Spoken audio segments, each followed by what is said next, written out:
তোমাদেরকে একটা কথা বলছি, জানি না তোমরা কে বিশ্বাস করবে কে করবে না সেটা আমি জানি না, কিন্তু আমি তোমাদেরকে বলছি মন থেকে, তোমরা বিশ্বাস করো, করলে তোমাদের ভালো হবে। বর্ধমানের যে কৃষ্ণকালী মায়ের মন্দির আছে সত্যি খুব জাগ্রত, আর ওই মাকে যদি বাড়িতে বসে তোমরা মন থেকে ডাকো তোমরা অবশ্যই ফল পাবে। এটা একদম সত্যিকার বলছি, কিন্তু আমি নিজে তার প্রমাণ পাইছি যে বাড়িতে বসে ঘরে বসে যদি সেই মাকে মন থেকে ডাকা যায় সেই মার প্রমাণ অবশ্যই পাওয়া যায়। মা সবারই ভালো করে, সত্যি বলছি। তোমরা যদি এটা করো দেখবে তোমাদের সবারই ভালো হবে। আশা করি তোমরা সবাই বুঝতে পারছো।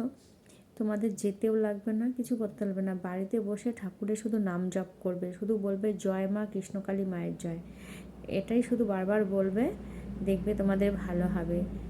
সবাই বলবে জয় মা কৃষ্ণকালী মায়ের জয়, এটাই বারবার কিন্তু বলবে।